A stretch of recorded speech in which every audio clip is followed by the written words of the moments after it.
We had a discussion and you gave me your insights on how to charge money from clients in advance. I'm always surprised when someone says that they haven't heard of the concept. Is that what you do, or you're like, no, like I've had a bad history, I don't want to do it again? I was noticing that our clients were getting a bit confused. At this stage, I'm working with clients that I totally align with. We have the same approach towards business, same mindset, same goals, big vision. You have made more than 1 million dirhams in sales. When I think of the how, it's so difficult to say. I've written 8 ebooks. No Indian creator was selling ebooks. I remember that my grandfather really wanted that I make sales, and he was like, she shouldn't feel low. He got all his friends to buy the ebook. Sweet. At the end of the day, I want this to be tuck, tuck, tuck. There is like zero learning curve involved. It's so simple. You've simplified a complex software like Notion. Like if I charge clients in India what I'm charging, they'll be like, holy shit, you're stealing. I will challenge you on that. I will challenge you on that. That's how much time it takes to start seeing results, and it's not going to work overnight. Welcome to another episode of the Neet Birwani Show. Ever since I've started my journey of entrepreneurship, there have been many challenges which I've been facing. And one such challenge was to collect payment from customers.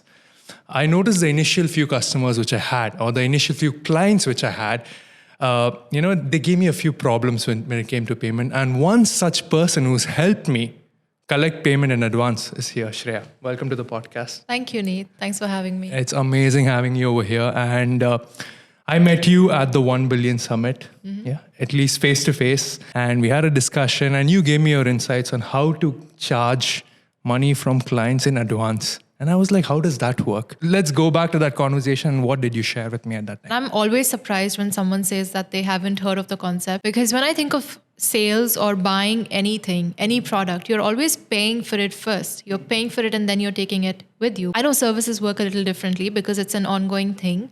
But when you're thinking of working with clients, right, it's always a two-way process. You are working for your clients, but at the same time, the payment that's involved, it's not a favor that the client is doing for you. It's what you're working for. It's what you're working in exchange for.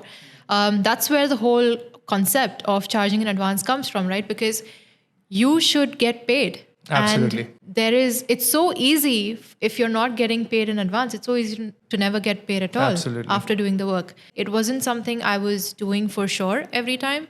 Sometimes I was like, it's okay, it's fine. And those were always the times when I didn't get paid. Okay. So you didn't get paid? I didn't get paid, yeah. So why did the client not pay you? You know, it's so funny because there's no real reason why they don't pay, why someone doesn't pay. And that's exactly why you need to charge in advance, because they could like your work. I know that all my client work that we've done has always been used. It was published. It performed really well. And funny thing is that they even came back to me like a year or two later saying, Shreya, we would like to work with you again. And I'm like, no. That's it. Once that trust is gone, it doesn't work again, right? It doesn't work that way. And I've also had clients who have paid me like 6 months later just because they wanted to work with me again. So they're like, Shreya, we cleared your payment and, we would love to work with you again. And I'm like, no. Thank you for clearing my payment, but no. That's it. But what if you say that, okay, now if you want to work with me, you pay me in advance and then we can work. Is that what you do? Or you're like, no, like I've had a bad history, I don't want to do it again? That's an interesting question. It's like a strike system, basically. And I think when somebody has done something so extreme where they've not paid you, and especially you knew you were a good freelancer, you've done a great job, they were really happy working with you, they've come back to work with you.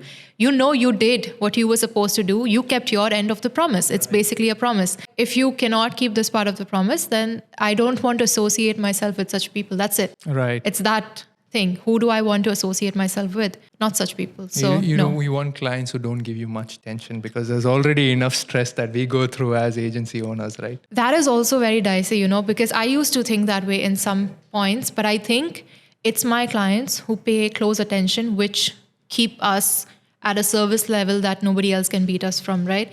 Because if, let's say, we are working with 10 people, we always want those 2-3 people who will pay close attention to everything, because we know this is going to be our biggest leverage. So we don't take it as a negative thing. We take it as thank you for helping us, because now we know what to fix.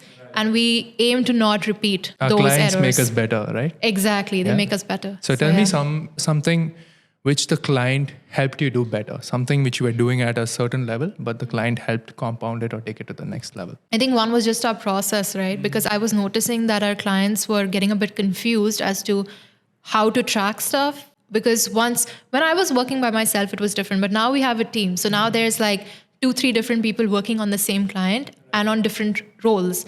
And we are managing multiple platforms or multiple aspects of our client's business. Right. What all platforms is your company handle? So we are doing mostly LinkedIn. LinkedIn is our primary focus. Everything roots from that. But we are also helping our clients build their own audience, right? Which is your newsletter. How do you sell through newsletter?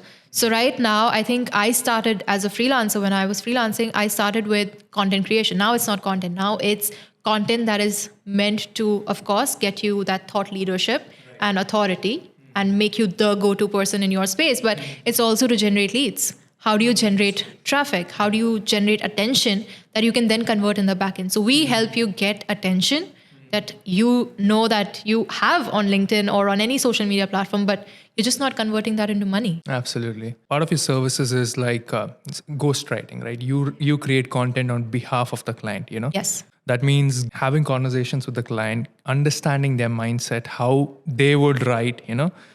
How does one go about understanding a client to such a grassroots level that you can write like the client, that you can create content which looks like the client, but it's not the client doing it? One thing is you obviously speak to them. And I think for myself and for my team, we are very good at catching those certain phrases, understanding how they speak, how they talk.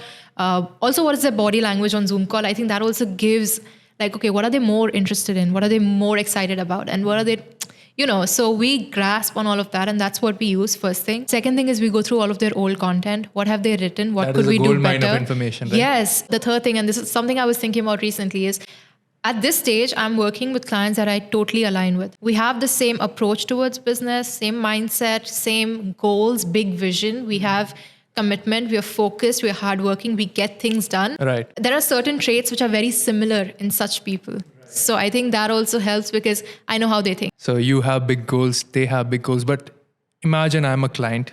I'm meeting you for the first time. How do you understand my goals? Do you ask them directly, like, what are your goals? And like, based on their answers is when you actually evaluate, you get a good grasp of the client, or it's later on once you start working, then they open up a bit more about their company, about themselves. I speak to you for 5 minutes based on how you speak. I think for me, it's mostly about substance. Do you have substance? Okay, we have been speaking for 5 minutes. Tell me. No, I know you. Come on, now I know you a little bit. So that's different. Okay. If you remember, even when we met at the Billion Summit, I told you were one of the few people that I actually had a long conversation with. And if you remember, you also asked me, Shreya, how do you decide who to speak to in a room full of people? Would you just go up to people with suits because they have money? Absolutely. And I said, it's not necessary. It's not necessary because a lot of people are starting out, but they're wearing suits.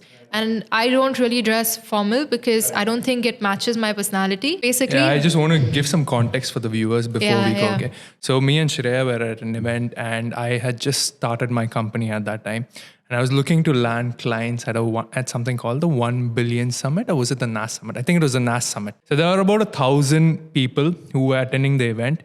And the ticket price for attending that event was $300. Not everyone pays $300 or 1,000 dirhams to attend an event. So if you're trying to find clients who can have 1,000 dirhams to pay for an event, I think you could. That was my thought process. Okay, I can find them. Even among those, I had to filter out who are the ones who can actually pay me money. Okay. And one way I thought, okay, who are the clients who are best dressed, who are wearing suits, who are this. And that was the approach. But then you and me had a conversation. I told you, Shreya, who do you think would be? And then you told me Neet. I told you, Neet, you're wearing a suit. Yeah, I was wearing a suit. That was the irony. You were wearing a suit and you were telling me about starting a business, by the way, which is doing very well. And I'm really happy for you. Thank you so much. And this is what I mean, right? I knew that you will make it happen because when I met you, the way you were talking about it, within 5 minutes, I knew that this is somebody that I would like to associate with. Amazing. So I think it's that energy and all of that. And the thing you said about, people showing up to the event, it's not only the ticket. You have to also think that who are the people who will show up at the event? If the event is, let's say, 8 hours long, is it worth their time to exchange 8 hours of their day for $300? Do you think so? Even better question to ask when you're considering like how many people would pay $300 in exchange for their time. I think that also tells you a lot about the quality of people that you can meet, basically. Absolutely. And I was there. I wanted to meet some people. I met you. And that was nice. So that's it. I want to say something fun about this event, right? I got some leads. I went around asking everyone, hey, do you want to start a podcast? Hey, do you want to start a podcast? Okay, I went around and I found some people, okay, who said, but later I found out that they didn't have the budgets or like, they're just showing inquiry. But I came across some faces, especially one face whose podcast you were recently on, Indian woman in Dubai, Reema Mahajan. She was there at that event. Wow, okay. So she was there at that same event. She saw me, I saw her, but we never spoke. We have a Pan IM group over here. I put it out over there, hey, I'm starting a podcasting company. Put the message out there and then she replied back. Even then I didn't recognize her. But then I went through her LinkedIn profile. I was like, holy shit. I actually saw her at the event. And then she turned out to be the second guy. So in a way, I don't know if it was fate or what, but maybe being in that event did help. It's great. I mean, I even keep thinking back about the event because a lot of funny things happen, Obviously, the event was ongoing. Like you were constantly attending a workshop or a panel or something. And then even when it was break time, you were still talking to people. So I remember it was a 2-day event, obviously. And I remember that I wanted to go to the washroom. And every time I was trying to head in that direction, which was a bit of a walk, somebody was stopping me.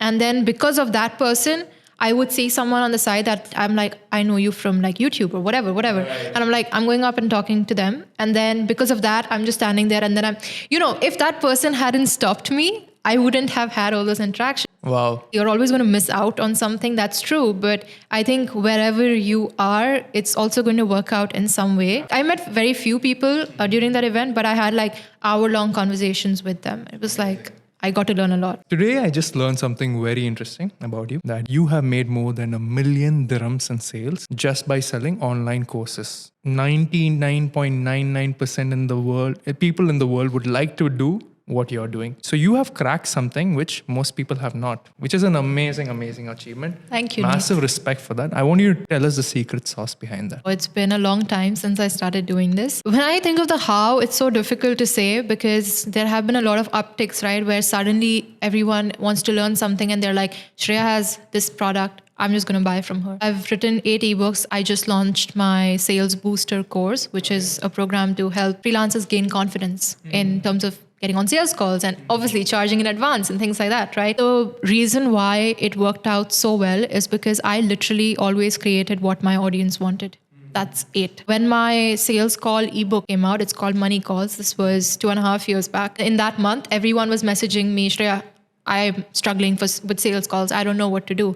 And this was very preliminary, right? Because now, of course, I'm far ahead or far different in terms of how I conduct my sales calls and sales processes. But back then, I knew that, okay, nobody knows what I know now. I need to show it to people. I need to show people how to do this. I did. And it became one of my best sellers. And this was only my second ebook. But that was my... How many ebooks have you launched so 8. far? Oh, wow. 8, yeah. Amazing. So 8 ebooks and 1 course now. So the first ebook also, it was basically, I didn't know what to expect. I didn't know Indian creator was selling ebooks at that time. Ever. No Indian creator. No Indian creator. The only ebooks you would see were ebooks that were really low ticket. I would say 200 rupees, which is probably $2, $3. That's it. Yeah. Even lesser than that. 2.5-ish. 2.5-ish, yeah. And that's now, right? So even lesser than that. And also the ebooks were not written as ebooks. They were basically you could say transcriptions of, YouTube course. That's how people were selling. And it was not mainstream. I also remember that at that time, obviously books are expensive. When you look at physical books, when you think of going to any bookstore, you always look at the price and say, it's expensive. And especially if you look at it from the Indian perspective, nowadays a book costs 400, 500 rupees, which is an investment. Yeah. It is a huge investment. It's increased. It's increased, yeah. I wasn't sure what to expect. I launched my first ebook. It was called #Anthology. I did it literally because my dad said I should do it. This was during the lockdown. And he was like, you are so good at this. You should create an ebook. And I was like, but what about? Why will people buy it? And he said, you know what? You're writing on LinkedIn. Just put all your LinkedIn posts together, organize them, make something valuable out of it. You've been writing already for 2 years. That's a lot of content. Use that. And I'm like, why will someone pay for something that's already published? Because it's there. Because you are selling it, they will buy it. That's it. Literally, you're selling it, they will buy it. People don't value things which are available for free. Yeah, people don't value it. People want to pay, and if they pay a higher amount, they take it more seriously, right? Yes, Imagine for paying sure. $500,000 for a book. You're going to read it. I mean, at least 99% of the people will read it, like I would really doubt that because, you pay so much for your college degree. How many people take college seriously? that's true. Yeah. So I think it's also like the person true. involved. Guilty. Yeah. Yeah, guilty as charged. I think it's also the person involved. And that's why I think my dad said, if you do it, people will buy it. And I priced it at $7 as a pre-order. Only one person asked me, why are you charging for this? Most people don't charge for this. That's it. One person. That's it. Nobody asked me, Shreya, why are you charging $7 when that's the cost of that's not even the cost of a physical book. What was the market that you were selling to? Were you selling in India or were you selling abroad? India, because all the freelancers that follow me are mostly Indian. But it's a global thing. Like I always write in the ebooks, everything's written in USD. My ebooks are priced in USD or my products are priced in USD. So they will always see that number. And I said that this is $7 now. And then in 1 week, once the book this was a pre-order. I wanted to see how many people are interested. In 1 week, it was going to go up to 10. People were hesitant. And I remember that my grandfather really wanted that I make sales. And he was like, she shouldn't feel low. He got all his friends to buy the ebook. Okay. Oh, sweet. He WhatsApped everyone. Wow. And he's like, this is my granddaughter's ebook, buy it. So I'm looking at sales and on the first 2 days, basically it was his friends who bought everything. Amazing. Okay. Amazing. And I thought that was really sweet. And also my granddad is one of the first people who always buys my product. Any product, he will buy it, Amazing. So I really like that. Once it was launched, once people read it, so until then the sales were okay.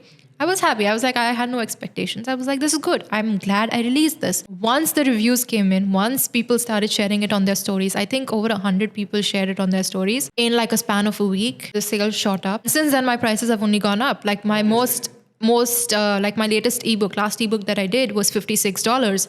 And that is my bestseller now. That Amazing. was my, I think my fourth or my fifth ebook. That became my bestseller. Because that teaches people how to make money. And when you're making money, if you're putting in $56, you're charging at least $500 per client. And you close one, that's it. That's a 10x return. So people started seeing that. And I have so many messages from people, Neet, saying that, Shreya, I invested in that ebook. I made this much. Now I'm able to invest in this. So people are literally investing back into my products because that's how they are making money. And they are able to level up. My products are leveling up. Obviously, that's only because whatever I have taught, free content or paid content, it's worked for them. They've made money. I want to go back to the point where you mentioned about your granddad, about he being your first customer, regardless of whatever product you launch. And that shows the importance of family in supporting whenever you're trying to do something new or daring. People should learn to count on family. Like, for example, if they launch a YouTube channel, the first set of subscribers are going to be your family members. Many people don't even tell their family members that, hey, I've started something. So that's a brilliant example. I think you showed it across to a lot of you're proud of your work to show it across your family, and your family supported you, which is amazing. Second thing which I wanted to hit about is the fact that showing people that, hey, you purchase a course of $50, through this $50, you can make back $500. So if you just take that into consideration, if people can show the fact that someone can make $50,000 by spending $10,000 with you, they can charge $10,000. Hell, they can even charge $100,000 if they can show someone can make $1 million with them. But people are not able to. Now let's talk about the higher ticket amount over here. Like we were talking about $57, okay, but what if someone wants to charge $10,000 and help you make $100,000? Yeah. How does someone go about doing that? Have you made anyone $100,000? That's the first thing, because you want to do that first. You want to have that value. You want to have that backup. You show proof. Yeah. And I think it's more about showing proof to yourself that you know what you're doing. I do strongly believe in learning on the job. Like I do believe in that for sure.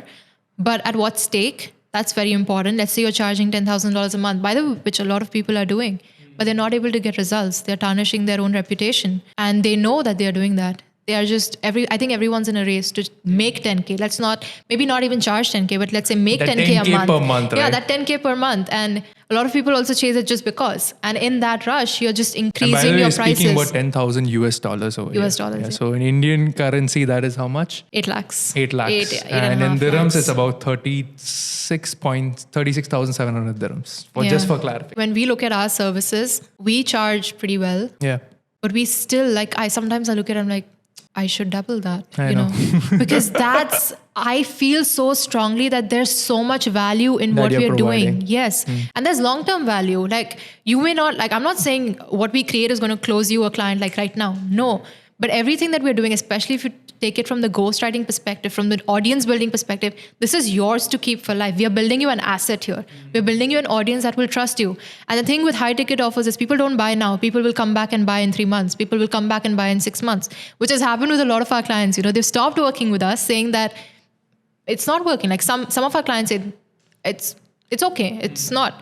And then they'll be like, Shreya, suddenly, you know what? People reached out to me because of that post they saw 3 months back. And I closed like a 10K client. I'm like, amazing. So this is all an asset you're building. And I think if you want to charge high, what we call high, when you say that amount, you should still feel like I'm cheating myself. Like I could charge more. I think that is a good metric of, you're adding real value and you are not just, saying numbers just because you can. Agree 100%. Like even now when I say an amount, like I'm valuing the time it takes. I'm valuing my team's effort it takes for creating that content. I know what all goes behind it. And we charge above market prices. Like, we charge above market prices. And if someone comes and says like, I want a discount, I don't take up such clients, at least in this stage. But initially I didn't have an option. Yeah. When I wanted to land my first client, I had to say yes. I had to agree to their terms. Yeah. But this comes with a lot of time. Knowing that, yes, even if you don't close this client, you have other clients to pay your bills. Going back to your early point, like as you're improving your services, I'm providing so much more than what I was providing. The Shreya now is like 10x or maybe 37 times better than the Shreya last year, and she can charge more. What is the difference between you now and last year? When I see myself not just as this whole agency owner thing or like, okay, service-wise or how much we're charging-wise, I see more confidence. I see more interest in learning. There's more curiosity. There's more eagerness to meet people. I haven't been a social person growing up. I'm still open to conversations. I'm open to learning from people, listening. I think I've stopped, like reduced how much I speak. Not on the podcast. I mean, I'm here to speak. But I've reduced how much I speak. One aspect that's really improved is I've learned how to ask better questions. Like, anything I ask is something meaningful. Another aspect of this whole thing is I've learned how to identify when someone has substance. You can say I'm good at judging people now in some way. And I think it's a really good skill to learn at this point, because then you know who you want to really listen from and care, whose advice you want to care about, versus who you're like, I will hear you out, but okay, let's just, table this for now. Yeah. Brilliant. And since you mentioned about advice and people who you've learned from, I want to bring up someone whose books and courses have had a huge impact on me. I think even you know him very, very well, Mr. Alex Hormozi. This guy is a genius. He knows how to market himself. You follow Leila Hormozi also. You follow both the things. Talk about them. One more thing I have learned by watching their content, basically. For me, it was very important to understand that they are at an entirely different level. In my opinion, for me, I always take it with a pinch of salt because I know I can't apply it the same way. He can always refer back to his journey. And this is not about him, by the way. This is about anyone who's at a particular level. They can always refer back to their starting point. And I'm saying someone who's at that level, at like multi-$100 million. But it's still in some way not the same thing, So I really there are some things, especially from Leila, whenever she talks about mindset, whenever she talks about focus, about not being emotional, I take that very seriously. We as humans are emotional beings. What do you mean don't take things emotionally? You detach yourself from everything that you're doing for your clients. You care about the results. You care about making things happen. You care about doing what you're supposed to do. Yes. But you don't emotionally connect yourself to it. That's it. Because your work is not something that requires that. And I think if you are emotionally connected to it, you are reactive. You're impulsive. That's when you make rash decisions. You make bad decisions. You get rude with your client. You back answer. You justify. When you are what people nowadays call stoic, which is not what stoicism means, but what people call stoic now. When you are like that, where nothing sort of phases you, you read through the lines and you get straight to the point, which is problem solving, that's when you are able to do all of this. I used to be very reactive. I think you asked me about one of the major changes I've made. I am extremely proud of myself that I am not reactive anymore. A client could message me at 2 a.m. I know I will not check it. I will not check it. I don't know. I don't care what I'm doing. Even if I'm working, I have that boundary where I know if I listen to it now, this is not the right time. Because if I if I read the message now, or if I listen to the voice note now, it's going to disturb my sleep. And it even sets wrong expectations. It sets wrong expectations. The client will yes. think that, yes, this is a person who I can reach out. But what if there's an actual emergency? Something that we were supposed to post, like, some error happened and the client is trying to get back. Then what does the client do? See, in 5 years, that has never happened. Oh, wow. And I think in this space, I don't think anything gets that urgent. We are super strict about getting approvals. We don't care if we skip 2 days of posting. If we don't have your okay to post this, we are not posting this. And the team is very well equipped with making sure, like, they will follow up with the client. They will, like, disturb the client as much as needed, like follow up. But they will make sure that everything is approved. So that is a major checkpoint from our side. And how does the approval come from the client? Like, do you use WhatsApp? What platforms do you use for getting approvals from We clients? use Notion. But Notion is not a very simple software to use. It takes time to... It is not. So you're saying that the client accesses the stuff on Notion and approves it on Notion? So do you have sessions where you train the client? I hated Notion when I saw it, because basically whenever I was downloading courses, suddenly everyone was hosting it on Notion. Suddenly everyone's selling Notion templates.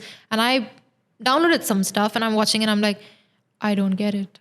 I don't get it. I don't get it. And I personally too find it complicated. There's certain templates I use, but I'm still yet to understand. That's why I'm having this. I want you to break it down, For like, I think a year or a year and a half, I was like, no, this is not for me. Then I just took on a challenge. I said, you know what? Let's not do this template thing, because the template is something that these people have created for themselves. This is not for me. It could be a journaling template, but that's not how I journal. That's not for me. I said, I will take up this challenge and I will learn. And I will learn by clicking buttons. That's it. That's what I told myself. I will learn by clicking buttons. So I started a Notion page. My manager, she uses Notion. So I asked her to give me a walkthrough of like, what are these pages and how do you create that? She gave me a little bit. For a week or two, we spoke every single day for like 2 hours each. And we were building stuff together. I was like, this is it. And then I started using it. It was like beta testing. I was doing it. I started using it. I'm like, no, this is too complicated. Basically, I have created a system where it's exactly like an Excel sheet. Everything's like click, click, click. And this is what I kept telling my manager. Like, if she sent me a version like, Shreya, let's try this, I would only tell her, look, at the end of the day, I want this to be tuck, tuck, tuck. Like, the client shouldn't have to type. Except feedback, the client shouldn't have to do any typing at all. Everything has to be, I see this, one click. That's it. How do we do that? So this was like our slogan. This is still our slogan. Anything that process that we set up has to be tuck, tuck, tuck. That's it. Okay. I built this with my own hands, you could say. Amazing. I would love to share this template with everyone so they can use it. Agency owners, watch out. Yes. Shreya may be coming out. She just dropped a value bomb over here. Something upcoming. Yeah, go on. There is something upcoming. I do want to share this, but at the same time, I think templates are not the way to learn anything. And in terms of like briefing our clients, we send them one Loom video, or on the kickoff call, we just show them around the workspace if they have any questions. But this is a 5-minute intro. There is like zero learning curve involved because it's so simple. Anyone can do it. You've simplified a complex software like Notion. I don't know. I still find it tricky. It's in my agenda to learn it. And I think just like you said, until you don't go about fidgeting with the tool and going about it, it won't happen. Okay, so this has been an amazing conversation, Shreya. You've shared a lot of insights about how you have evolved as a person, like how you can charge clients a certain amount, I was shocked personally by the number I heard today because this side I didn't know. And then I just did a math. Shreya comes up and tells me that I've sold 10,000 digital products and I've sold it at an average price of around $35. And then I was shocked and I was like, we should mention this when the podcast. Anything else about you that, I think people don't know yet? Because this was something I don't know people didn't do the math to find out. That's an interesting question. I mean, obviously, I think there's a lot of things people don't know about me. Okay, fun facts. I don't know if they're fun, but they're just facts. Okay, first thing, I used to wear specs and contact lenses. Yeah. Now I got a LASIK surgery done. So that's something that people don't know about me. Right. Random fact. Second thing, I didn't move to Dubai to avoid taxes. That was not the goal. Okay. That was not it. Okay. I think, when you think about it, I find it absurd that, let's say you're living your dream career and you are, making how much is good for you. You're happy, you're content in some way, and it's sustainable. Why would you live somewhere that you don't like only just to save like 30% tax or whatever tax? It makes no sense. Because at the end of the day, the whole idea with having your own business or with making money or with having that freedom is to have the freedom to live in a environment that you love. And for me, this was the environment that I loved. Like, I came out here to see how is it going to be, and I liked it. I know that I love living here. So yeah, that's an interesting fact as well. And I do have a business in India as well. So just wow. okay. So multinational. And I want to add to the second point you said, because even I have set up my business over here. Tax is something which I think I feel is a major benefit, but more than that, I just feel the ease of doing business over here, the kind of clients you have here, and high ticket clients. I would not find it in India. As I don't want to sound shallow, but as a business, you want high ticket clients, right?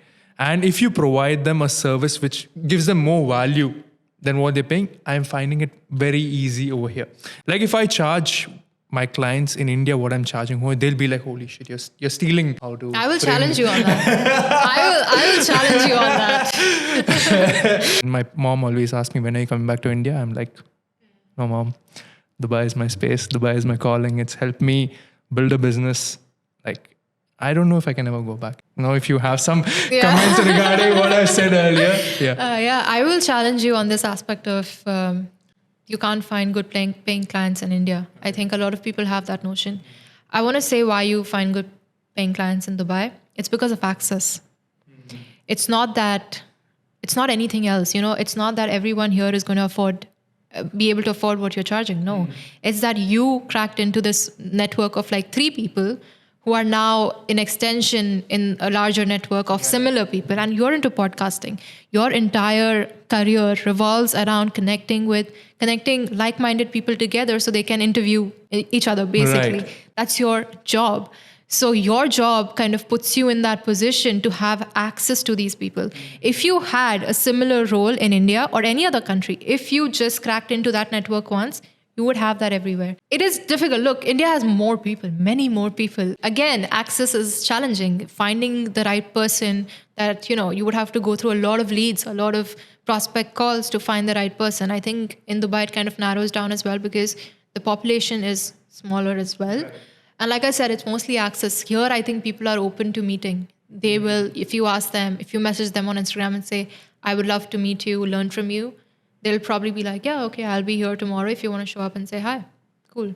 And I've done that. I've literally met people, and then the next day I've messaged them, maybe I saw them at a party or something, and I messaged them that I saw you at that event, or I saw you at the party, I would love to meet, and can we meet tomorrow for a coffee or whatever. And it depends. Obviously some people are super busy, so they've literally asked me, okay, very respectfully, they've said to me, Shreya, I appreciate you reaching out. As you can imagine, my time is extremely valuable and I have very little of it to give away. So why would you like to meet? And then we can take it from there. And a lot of people have very politely, I would say, and respectfully rejected me as well. And that's fine because I respect that. I'm like, this is what I was referring to, right? If somebody's paying $300 as an exchange for 8 hours of their time, then that's something to think about. Absolutely. But yeah, this is again just that notion that you can reach out to anyone. And if they don't respond, they don't. But if they do, Dubai is a very small place. You can get from one corner to the other in 20 minutes. So easy. Life is on easy mode here in many ways. It's so fast paced. It's so fast paced, yeah. Monday to Sunday, how it goes, I swear, Dubai is super fast. One thing I wanted to ask you though, I have a client in Dubai. I have a client in India. You can't charge the same to the client in India that you can charge here. What is this? I'm making a statement. Your counter.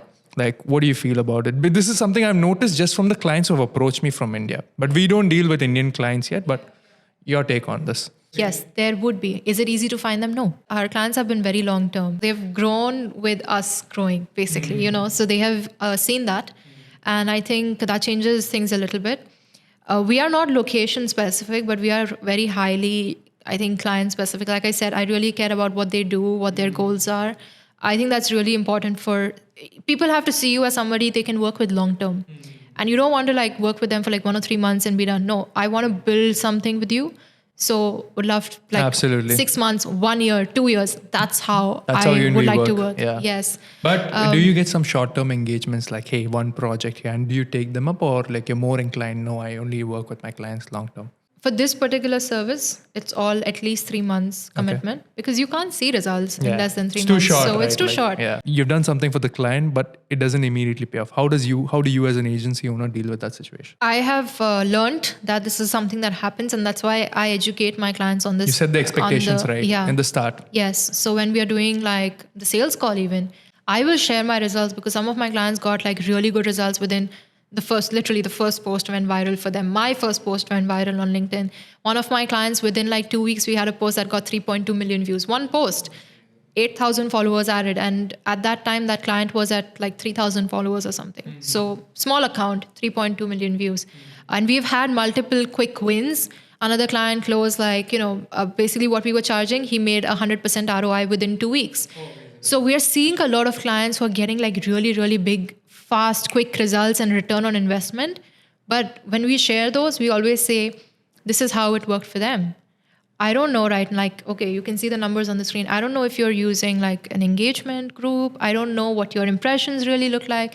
Maybe you have really good impressions, but your engagement rate is low. That's a problem. If you have really good engagement, but I see that your impression rate is, impressions are lower than I expected with that engagement, then that's a problem. Exactly how does it look like? And I can only see that, or my team can see that once we log into your profile, we study all the numbers, then we can come up with that. So we are not saying everything's working overnight. That's why we say it's a 3-month commitment minimum, because that's how much time it takes to start seeing results, and it's not going to work overnight. Absolutely. Perfect. And with that, thank you so much, Shreya. It's been amazing talking to you. Got to learn a lot. Let's see how we implement it. And with you as the audience watching, I'm sure you've learned a lot from Shreya. Go check out her courses. I have personally learned how to charge in advance, and I'm sure there's some other skill of learning as a freelancer or as an agency owner that you can pick up from her. We will be leaving the link to her sales course below, as well as her social media channels. You can go check them out. And see you guys in the next episode where we'll be bringing another amazing entrepreneur for you to learn something from. Thank you.